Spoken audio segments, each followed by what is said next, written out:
TrentoVision.tv from the world's leading think tank laboratory, buried deep in an undisclosed building in hostile territory where evil and corruption is exposed. You're about to enter the Tom Trento Show. All hands man your battle station.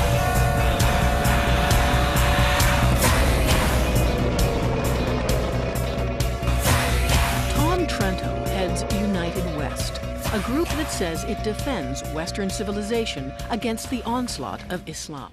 Following the asinine stunt of President Obama and his administrative operatives, today on October 23rd, 2013, Americans are free to go to Washington, D.C. and visit the memorials, the monuments, and the great edifices of that phenomenal town.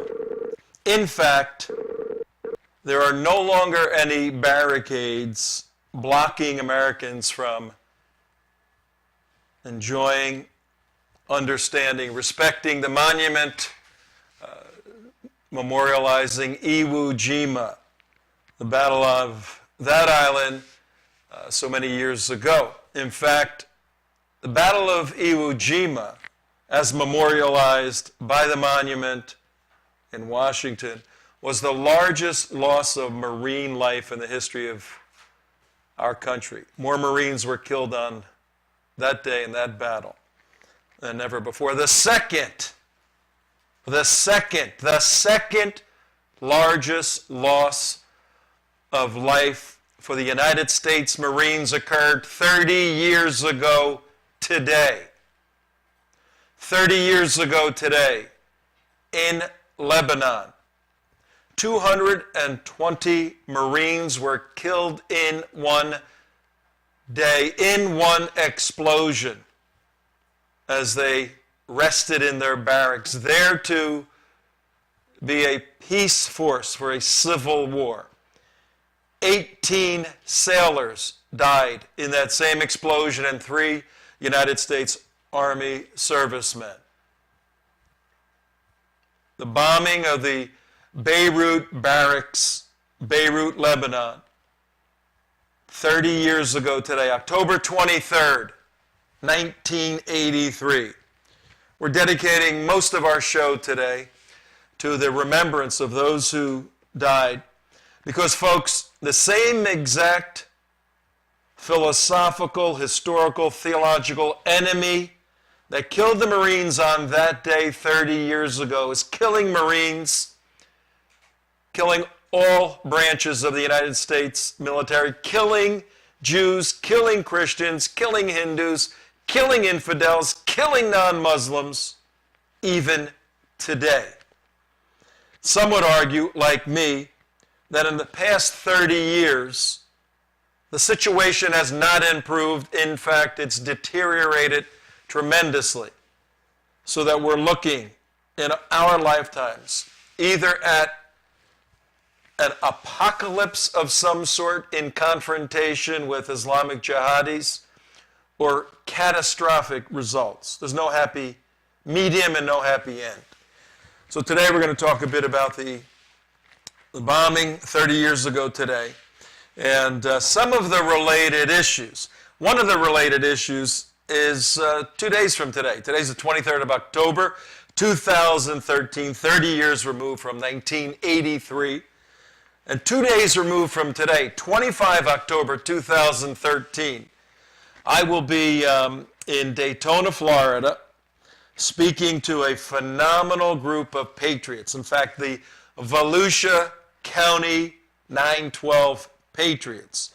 And we've spoken a little bit this week about our appearance there, the United West. But right now, through the magic of television, I believe we have one of the leaders, right? Do we have him online? Hey, Ray Sanchez, are you with us? There he is. Thank you, Tom. Thanks for having me on. Honored to be here. Thanks for everything you're doing. And by the way, it's great that you keep bringing up historical facts. Thanks for what you do. No problem. These days come and go, but there are 220 Marine families, 18 Navy families and 3 Army families that can't let this day go without understanding the devastating impact it had in their lives. And as I said, we're fighting the same enemy. I know we only have you for a short time, Ray. Why don't you take a minute, introduce yourself to our audience. We have a radio show on a 50,000 horsepower station going from Miami to Orlando, WNN 1470 AM on the dial. And we broadcast on the internet, TrentoVision.tv, TeaPartyCommunity.com, TheUnitedWest.org. The internet signal, the television show goes all over the place. Who are you, Ray Sanchez, and what are you doing on our show? Tom, great to be here. Thanks for having us, and I'm looking forward to having you come to speak to some patriots here Friday. You know, a lot of us have done our homework. In the last 5 or 6 years, I've had more education by just doing my own homework than I've had in my whole lifetime before that. And that's what we have to do, is educate others. And that's what Volusia 912 is all about. The Volusia 912 Patriots is a 501c4. We battled the IRS, and we finally won that battle. We had to go through quite a few hoops to take them on and win that little battle.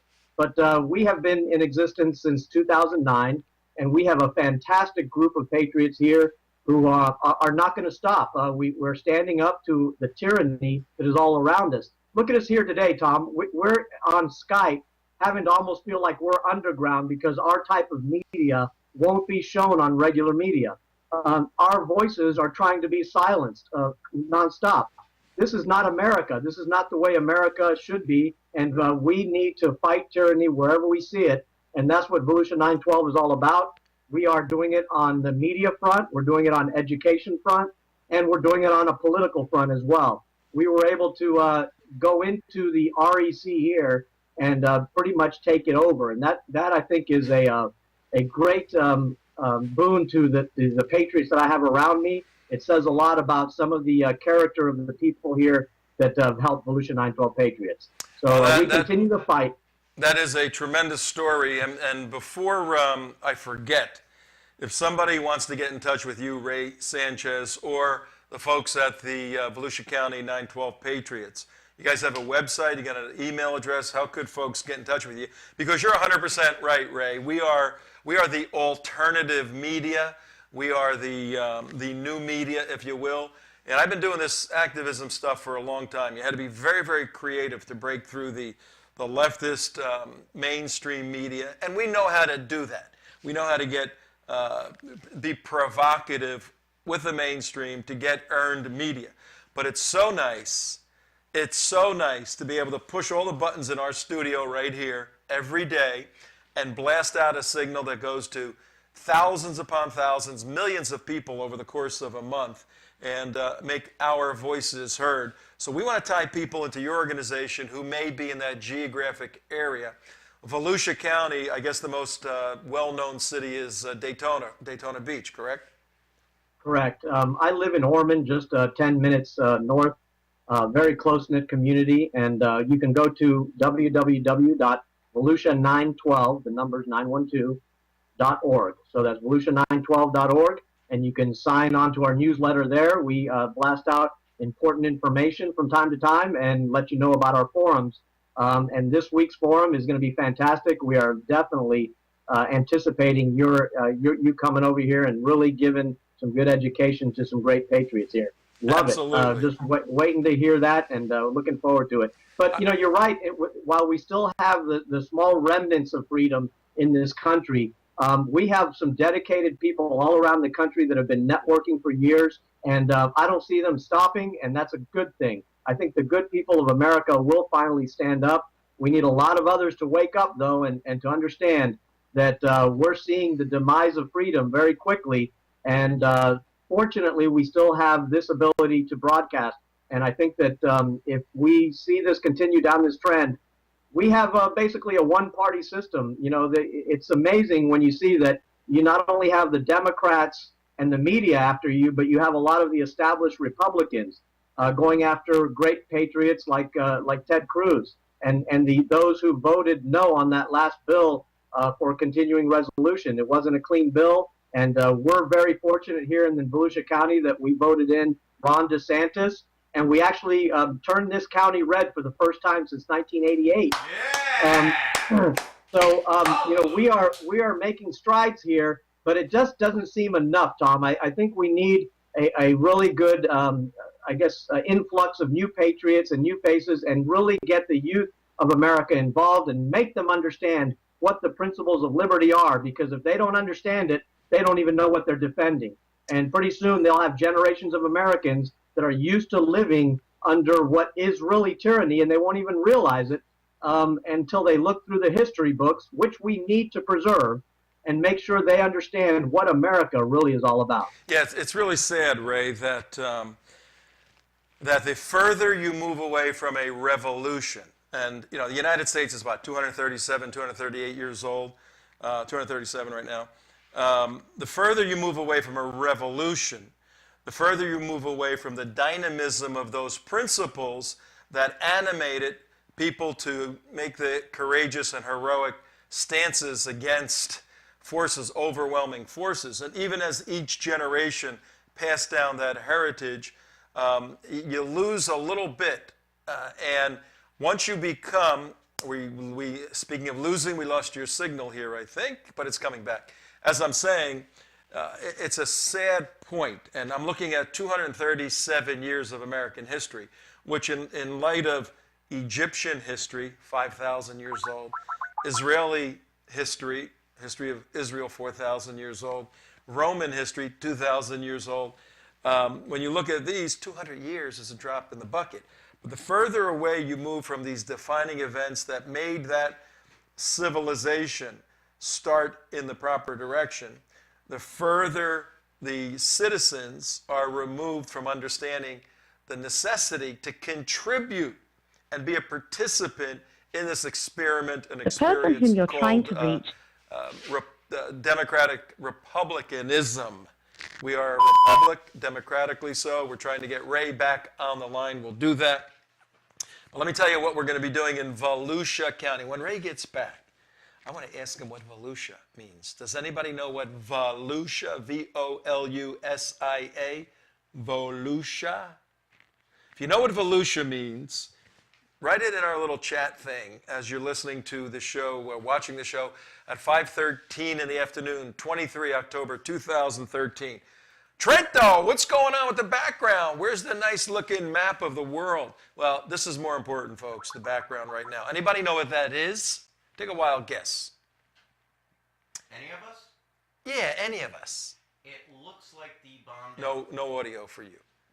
No audio for you. But you can speak loudly and go through my mic, maybe. Yeah. How's that? There you go. Hey. Yes. It looks like the bombed out Marine barracks in Beirut, Lebanon. Can you imagine that? We'd have a picture of the bombed out Marine barracks in Beirut, Lebanon. Now, why would we do that for those new folks, Damon, just tuning in at 14 minutes after 5 o'clock? Because believe it or not, it is the 30th year anniversary of the day of the bombings in Beirut, Lebanon. And if we had to say, out of the 3,000 religions in the world, which religion strapped bombs, or actually, which religion put drivers in the seat of 2 trucks, because not only were the Marine barracks blown up on that day, but so were the French barracks blown up on the same day. It's just a couple hours apart. Which religion, out of 3,000 religions, which religion had drivers go in, strap themselves in so they couldn't get out, and drive a truck with 21,000 pounds of TNT into a force that was there to help protect Muslims from the civil war they're in with everybody else and even the Israelis? Well, being I do know that there was a civil war and we were there to help protect the Muslims, and it must have been the Christians that bombed the Marine barracks. Am I right? Yes, and they took it out of the book of Hezekiah, which is in the back of the Bible, where it says Christians should blow up sorry. There is no book of Hezekiah, and it's not in the back of the Bible.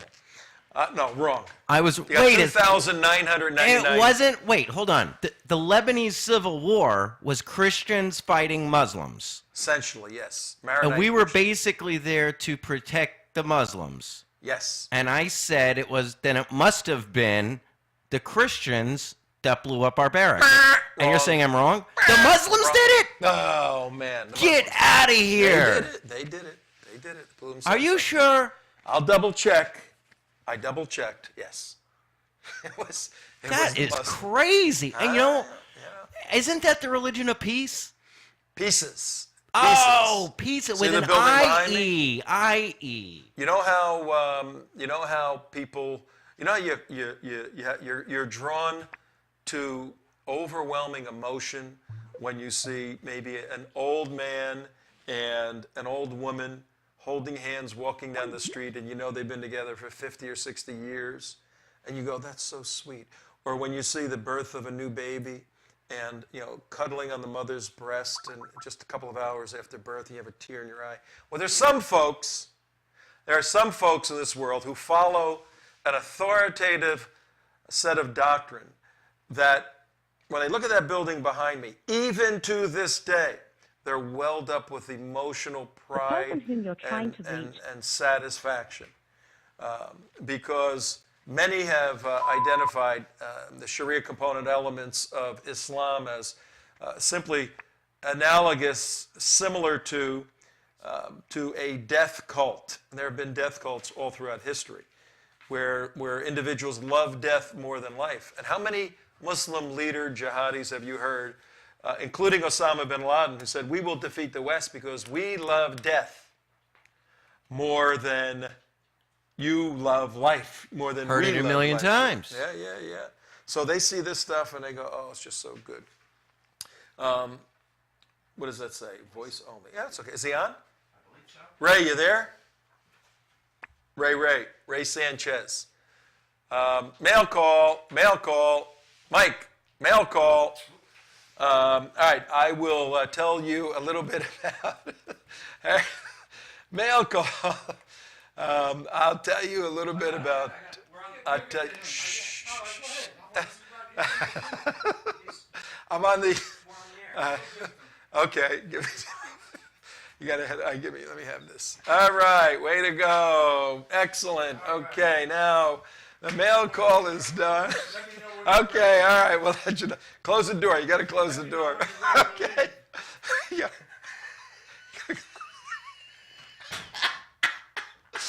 No. Okay. All right. Where was I? Our mailman interrupted us. He delivered some mail to us. We get a thing on Dell, and we get Billboard magazine, and we got everything here. But he's a very aggressive mailman. He doesn't want to just put it in the mailbox. He doesn't want to just put it at our office mailboxes in the bunker here. He doesn't want to just put it like it's on somebody's desk. He's got to deliver it personally to me, this mailman. So, that's why dogs were invented. Yeah, I know, to bring the mail. Yeah. So in any event, hi everybody. Tom Trento on WNN 1470, 20 minutes after 5 o'clock on this beautiful Florida afternoon. It's about 80 or 90 degrees, and it's humid or not, and it's sunny or not, because all through the day, all of that stuff happens in Florida this time of the year. So come on down and visit us and leave a lot of money in all the restaurants. But let me know when we have Ray on. Ray, are you on? No. Okay, I'm going to explain.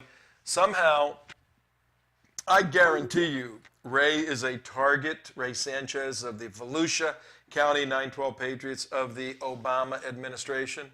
Those guys turned Volusia County from a blue county, which means a Democrat county, to a red county this last cycle. They did a phenomenal organizational job and defeated President Obama in their county, which is Daytona Beach, which, as you know, is kind of a lefty area, just rock and roll and motorcycles and race cars and all of that. I will be there, our whole team, in fact. J. Mark Campbell will be with us. He's not here today. CJ is still not here. Hi, CJ. Oh, look at this cool bottle. CJ's come under the weather a little bit, but she will be back next week. And Mark, myself, Damon, I think Alan's coming with us this Friday. Michael's coming with us. Lucy's coming with us. I mean, everybody's coming with us. It's a party. Yeah. We're going up to Daytona Beach, speaking at the SICA, S-I-C-A Community Center in Daytona Beach. If you want more information, Tom at TrentoVision.tv. Send me a note. We'll give you all the information. Tom at TrentoVision.tv. And for you folks up there, we have prepared an amazing national security brief. The brief starts out, it lays out the leader of the free world, President Obama.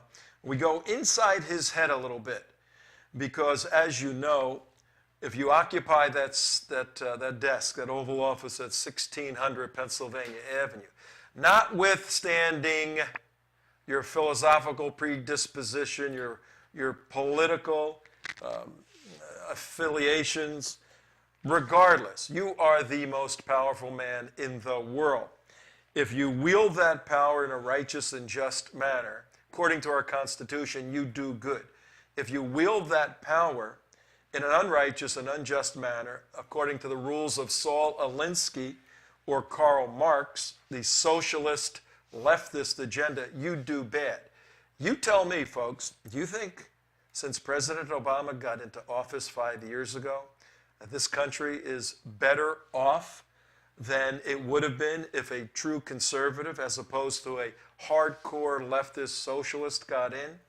Right now, the reports in today's paper are that we are absolutely unprepared for any protracted military campaign. We have less than 2 battalions battle ready.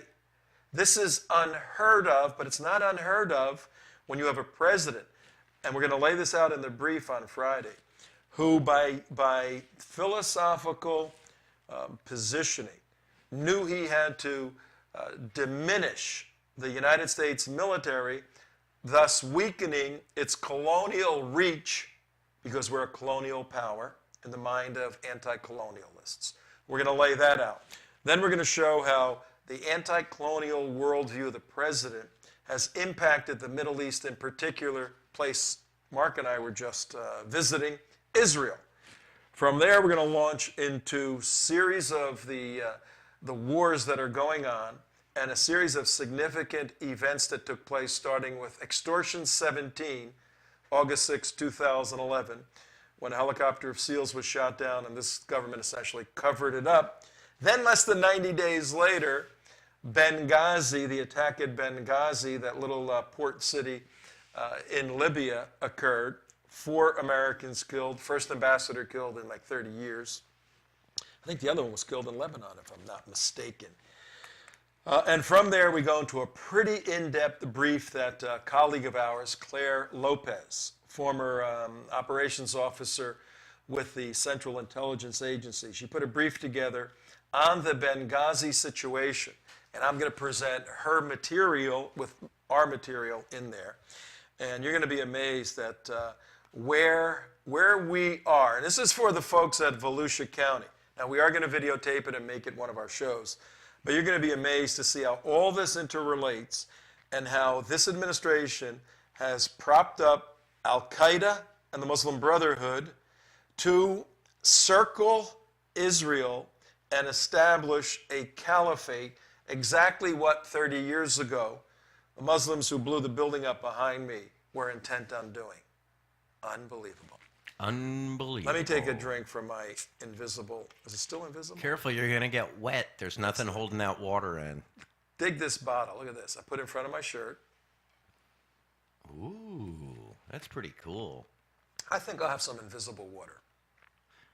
To go with your diet. Screens. I love, my invisible diet. I love green screens. Look at that.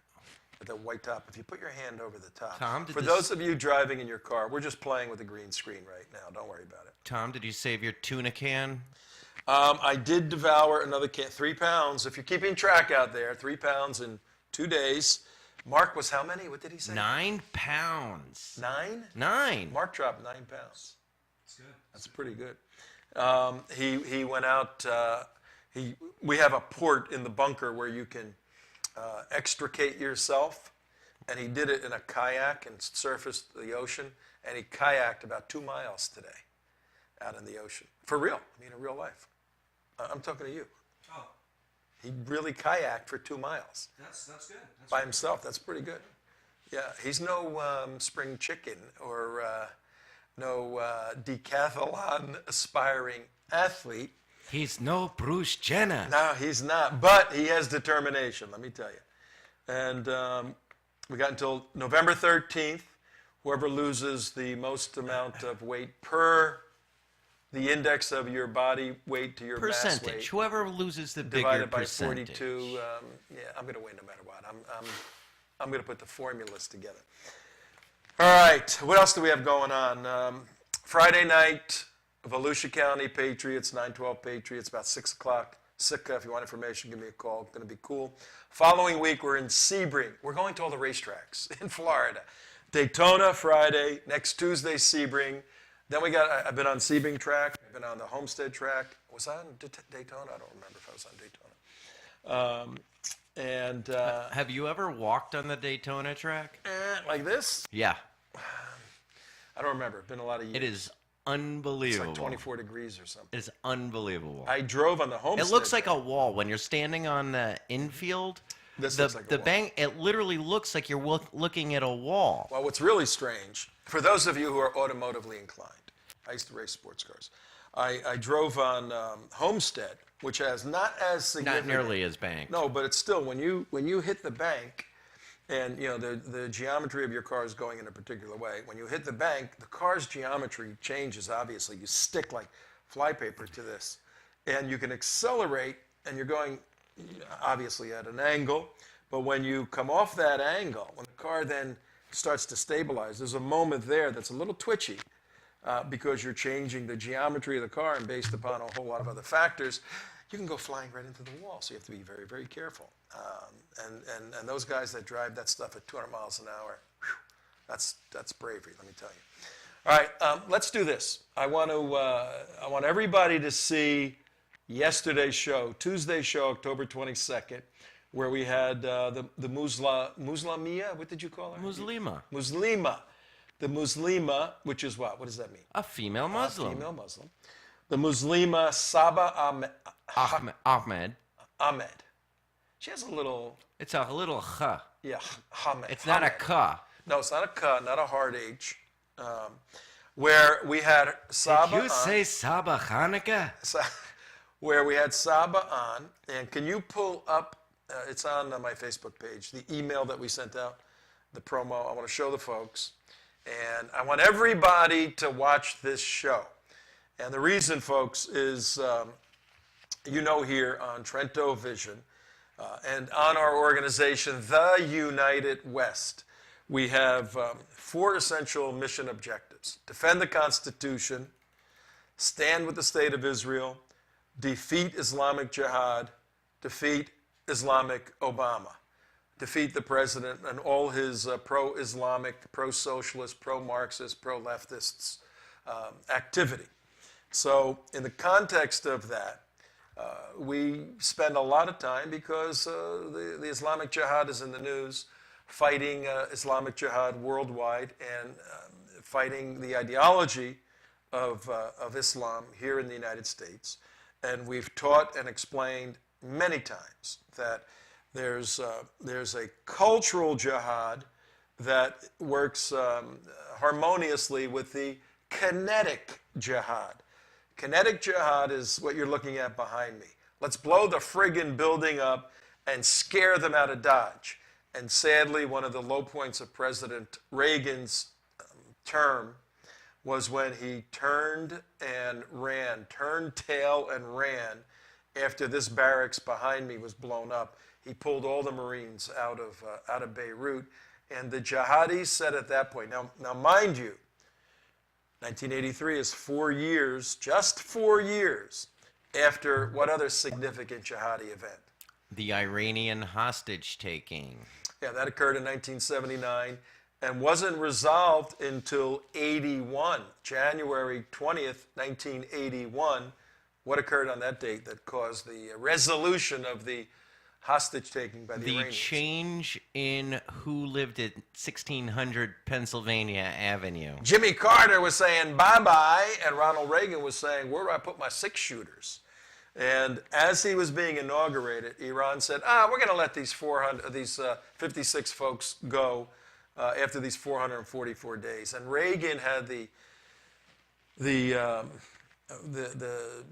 wonderful turn of personality and respect for the office of president. He could have sent his folks to go meet the hostages.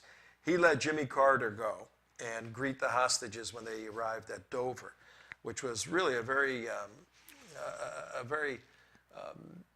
responsible and right thing to do for Couldn't you President see Reagan. Obama letting someone do that? Couldn't you see him sharing, No. being so generous as He'd to go, let's share? get through this inauguration. I want to go down there. There's a photo op down there. That guy wouldn't give away a chance to look heroic for anything. And he hates the job. I mean, when you see his latest tweeter that just got fired. Yeah. Yeah, one of his employees that works at a very high level in the White House was tweeting under sort of a pseudonym all these horrific things about the president and his staff, and he got caught and fired. But And he'll probably show up dead in a few months. either that, or he'll say, "Oh, I fell down and hit my head. I didn't know what I was doing." He's already apologized, but the stuff he was saying about Valerie Jarrett and her control over the president. And how she's ignorant on top of... So basically, Tom, this guy was tweeting that you had an ignorant, literally Iranian woman who has puppet control over the most powerful man in the world. And you wonder why one of our objectives is to defeat all things Obama? Of course. People, Tom, I want you to just expand a little bit more about Valerie Jarrett. Okay. Well, we can do that. Let me introduce Saba, and then that'll be a nice segue Okay. to Valerie, because they're cut from the same cloth, I think. No, because Saba's Sunni. Well, yeah, but I mean, they're both. What is Valerie's religion? See if you can find Good her. question. Yeah. I mean, What she claims her religion is. We know she's an Iranian and Shia Muslim background. yeah, but she grew up. She probably has no religion, being she comes from a very hardcore communist. She's a Christian. I bet you she's a Christian. Yeah, she's a Christian in the same vein as the president, which is a Marxist. All right, let's put up. Do we have the email from Saba, Mike, there? Yes. Put that up. What you're looking at, folks, at 33 minutes after 5 o'clock on TrentoVision.tv. On the radio side, what you're listening to, WNN 1470. We have we send out these promotional emails 2, 3, 4 times a week promoting what shows are going to be aired or what show was aired. In this case, yesterday we sent out one that was aired yesterday, and we apologize to all of our viewers out there. YouTube, not us, YouTube had a significant problem yesterday, and we were not able to, after we shoot the show, there's some technical stuff that has to happen. We were not able to get it, YouTube wasn't able to have it uploaded on their site, so it didn't play properly at 5 o'clock. You watched a repeat show of Joe Kaufman last Friday, Jumpin' Juma Freaky Friday. That was funny. On that show, come back to me for a second, Mike. On that show last Friday, Joe basically broke the story that a Jewish guy had become the head of Council on American Islamic Relations, the Philadelphia office. And we had Joe on Friday, last Friday. And then starting Saturday, Sunday, Monday, Tuesday of this week, I've seen everybody write about this. So Joe Kaufman was one of the first people out. We had him on the show, and we gave you that story. We do a lot of early breaking with those stories. This particular story right now, going back to Saba, going back to the email, this we sent out last night. Saba Ahmed, I'll call her that. She's, as you can see on the screen, it says, Islamophobe Tom Trento. Who wrote that? Who called me an Islamophobe? In quotes. Everyone? Okay, that's right. Well, it's in quotes, so that must mean... Southern Poverty Law Center? Now, if you take the word Islam phobe is fear of Islam. I can live with that. I can live come back here. I can live with somebody calling me an Islamophobe, a fear of Islam. I think Islam ought to be feared, and not the kinetic end of it so much, because we can defeat Islam, Islamic jihadis, Islamic warriors kinetically any day. Well, the United States has the capability to. Does it have the will to? No. But more importantly, when you concede the physical battle to the jihadis, as we have done in Iraq, as we have done in Afghanistan, as we are now lining up with them in Syria, when you concede in that way, which this administration did, then it's infinitely more important on the cultural side of fighting the jihad to be victorious. Our work is in that sector. This is our space. Not the kinetic, but the cultural Islamic jihad battle, as articulated by Muslim Brotherhood and Quranic documents, as verified and validated in the authoritative texts of the Hadith, the commentaries for the Quran, the Sunnah, the stories about Muhammad's life, the Sirah, all the stuff that animates Muslims to do what they do, and search for the caliphate to be established, and then the ultimate Sharia law to be imposed. That battle, particularly in the United States, is the most important battle, because the enemy has a long view of life, a protracted view of life. They will hang in there. Americans are 30-second gratification time limits. We are here for the long battle. One of the reasons why we put this email out was to show you that there are individuals out there that may be very nice people. And in this case, Saba Ahmed. Couldn't be any nicer. She's a very nice lady. I mean, I have never met her personally, but I've met many, many Muslims, personally, obviously, who are friends. I count them as friends. And our friendship is extended and deepened to the degree that a Muslim is non-Sharia compliant. It's to that degree that I notice they're more friendly to me. If you're Sharia compliant, I'm not your friend, They don't want to be my friend. I wonder why. If they blow off the Sharia, then they are, what do we call them? Minos? What is a mino? What is a mino? Muslim in name only. Yeah, like blowing off Sharia in Islam is like blowing off Jesus in Christianity. If you say, I'm a Christian, but that Jesus thing, I'm not into that guy. Not so much. The death, burial, resurrection. I just like getting gifts at Christmas. Yeah, I like that stuff. I worship Santa Claus. That actually is a beautiful parallel between the relationship of Sharia to Islam and Jesus to Christianity.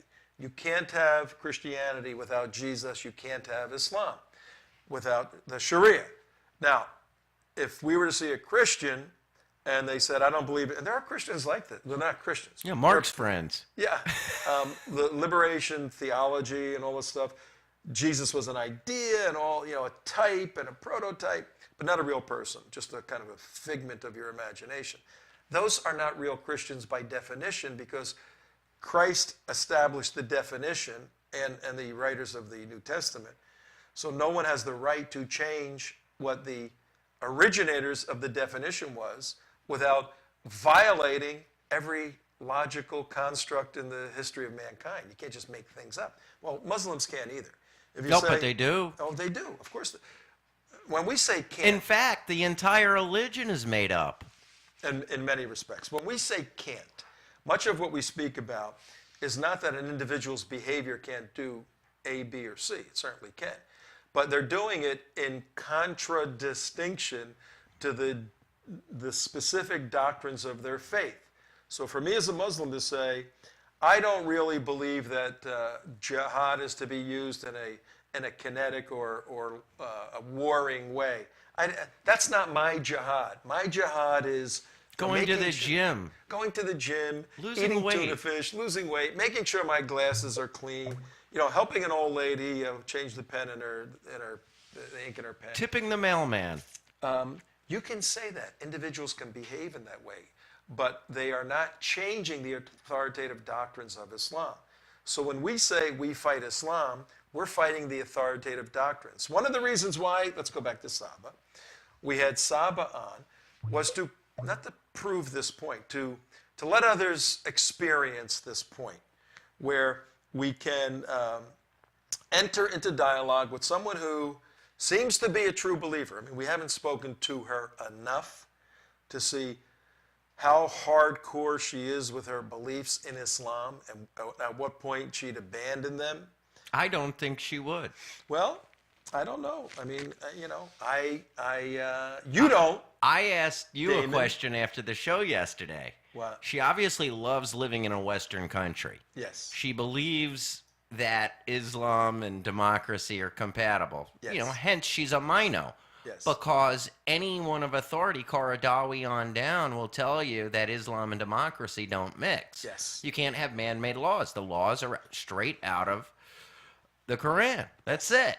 Well, whatever Tom says, or the president, or the Congress, or a judge, makes Irrelevant. no matter. It's straight out of the Quran and the Hadith.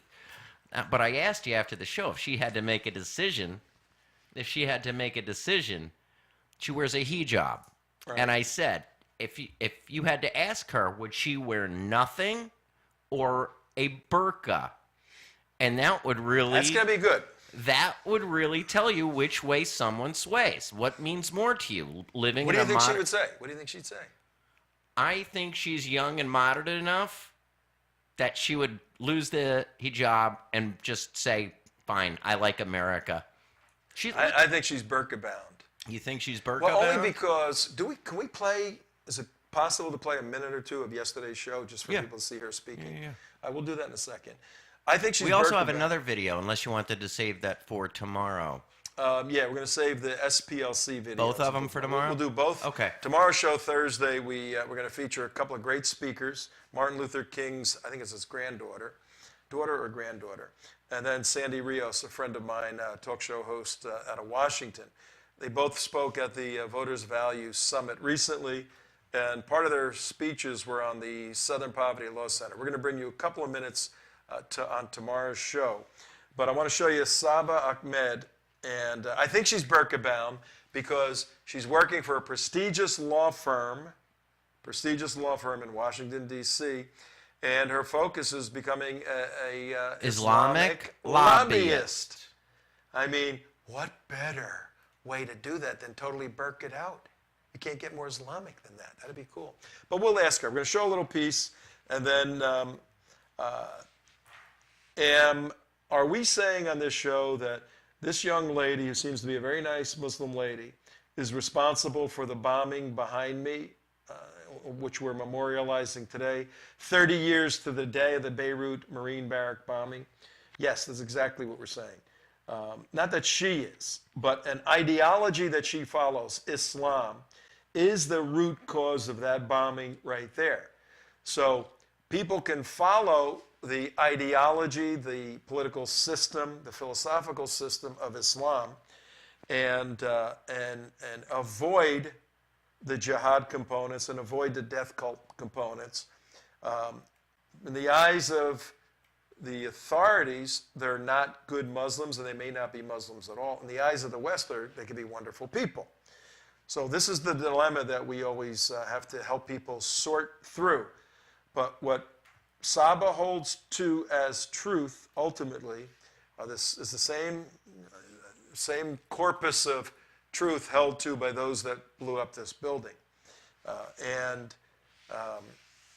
You getting her up there? I got it. All right, we're going to play a minute or two of yesterday's show, and it's a fascinating kind of psychological chess game going on between our studio and Saba. It's a very intelligent, nice person, but just take a look. But I run my show, and I wanted to have you on.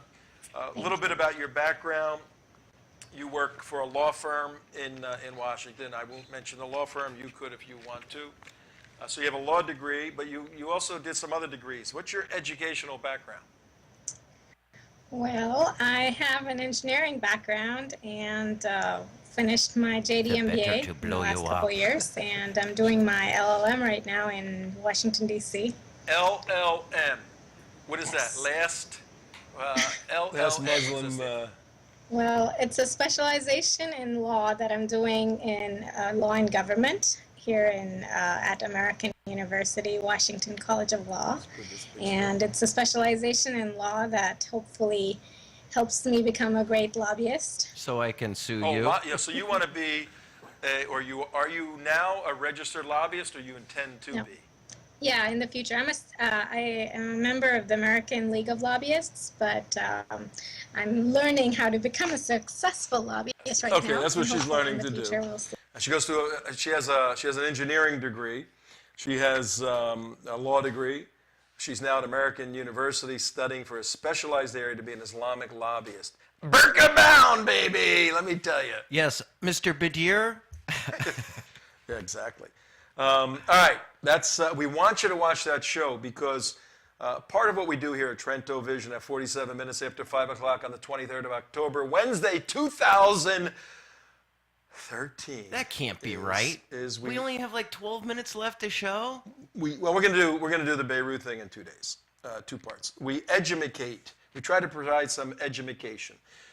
We have a little kind of logo, tagline that says, learn, laugh, live. So we're firm believers of learning every day. We're firm believers of laughing every day. And if you can learn and laugh, you can live a good life. And we're not getting too philosophical there. But this show with Saba really brings you into the inner workings of a American Muslim's mind. And we're going to bring her back on occasion. And it's a very important educational experience, so do watch that. The next educational experience we have for you is this horrendous situation that occurred 30 years ago today in Beirut, Lebanon. If you're under 30, you know nothing about this, basically. Let me see. I am 43. Okay. And I remember it happening. I was in 8th grade.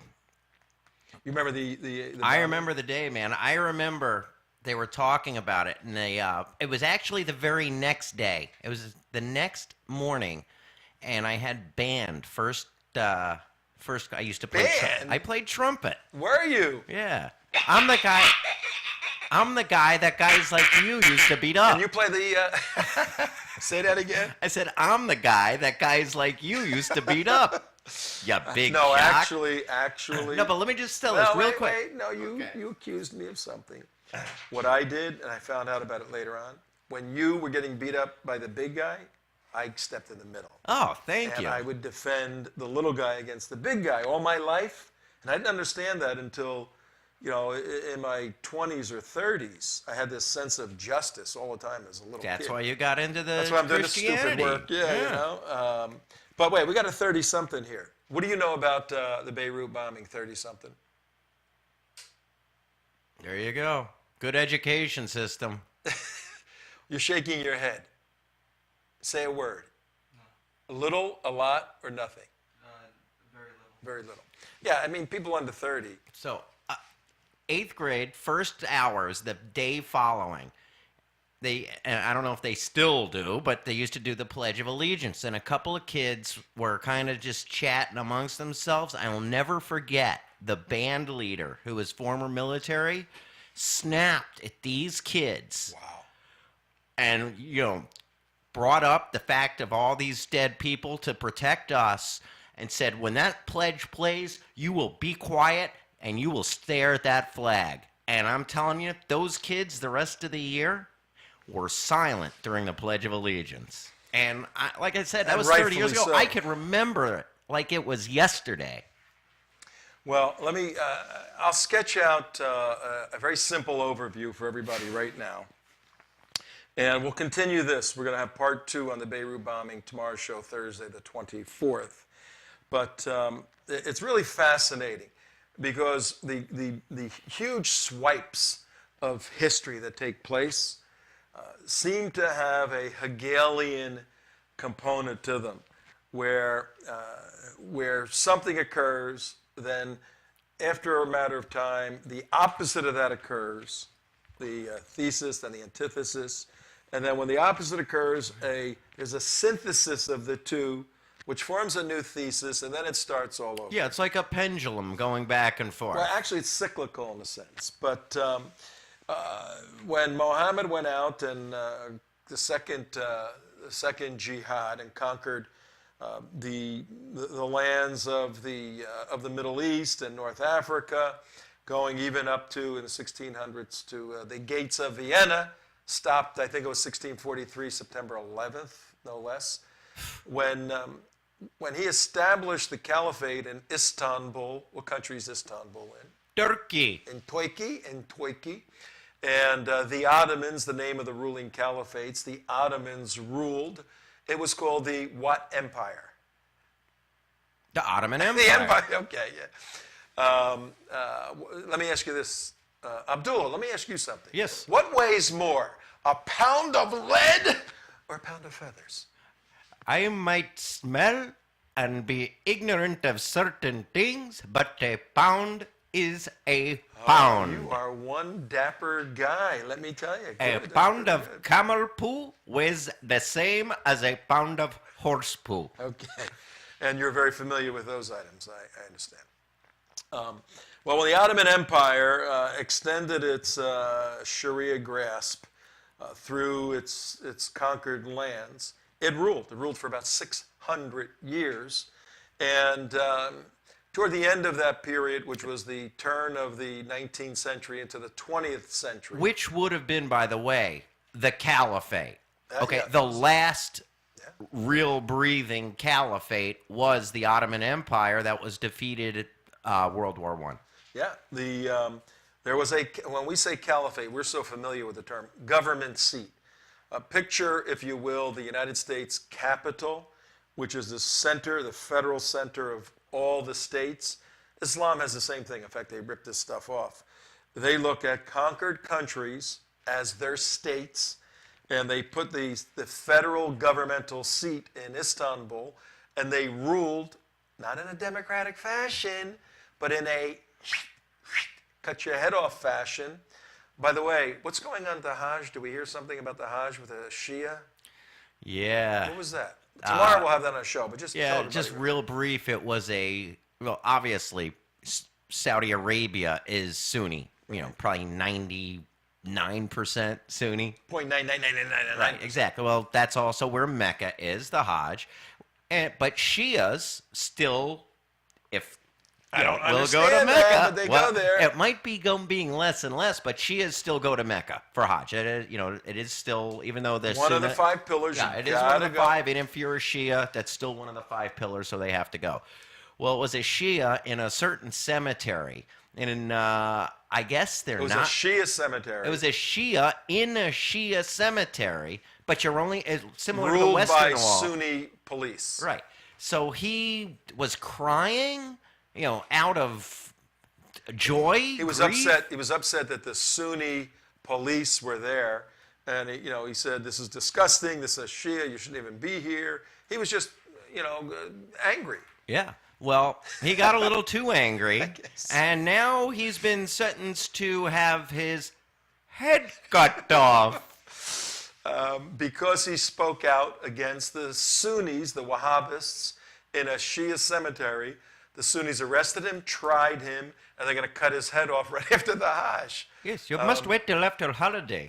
What a wonderful What kind of message would be to send to decapitate during the Hajj? Well, that's the way the Ottomans ruled their empire, and that's the way Islam was extended. Whereas Christianity was extended by people sharing the truth of Jesus Christ to others and seeing the dynamic change in their lives, the Muslims didn't want to mess around with that stuff. Who has time for you to think this through? You got 30 seconds. Become a Muslim or you die, okay? It's pretty simple. It is, for all the things terrible about it, It is very efficient. It's a very efficient way of extending your kingdom. So the Ottomans did that. And when you rule with the iron sword, you have to maintain a tremendous capability to rule that way. And sooner or later, enough insurgents, enough people of conscience and freedom-minded people are going to want to overthrow you. Now, Oh, you mean the Crusades?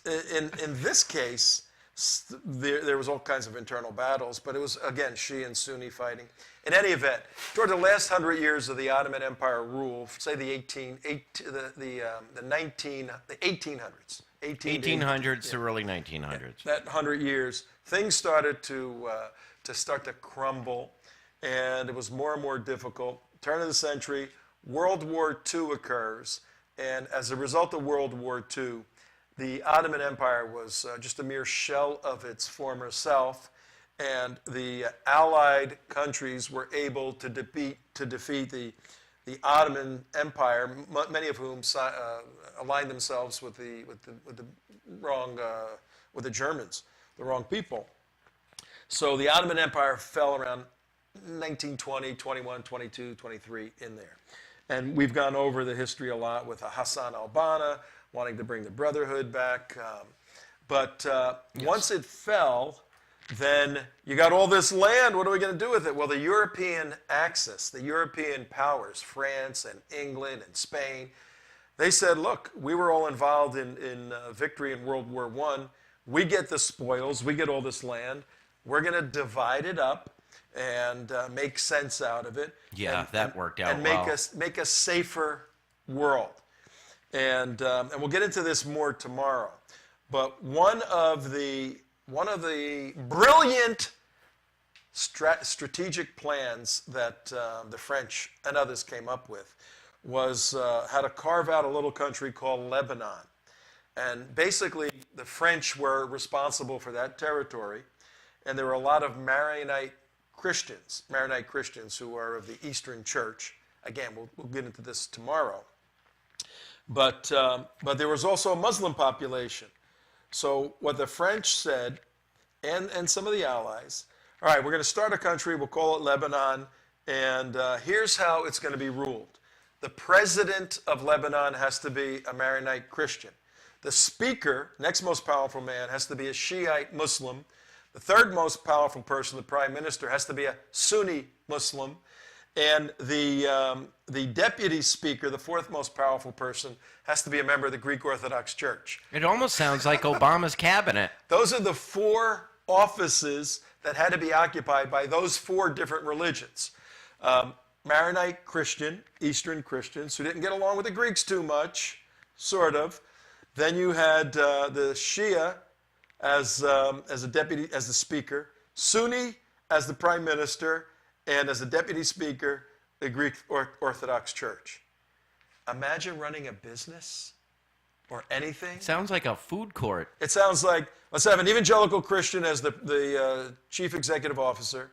The three vice presidents will be the head of the Ku Klux Klan, the head of the Nazis, and the head of who knows what. But tomorrow, we're going to take an in-depth look at the Beirut bombing, and I'm going to walk you through minute by minute what occurred on that day. It's a tragic, sad day. Today's the memorial. Think about it. You know, remember those families, those brave men, and we'll pick it up tomorrow on Thursday, 24th. Tom Trento saying goodbye. Drive safely, folks. Bye.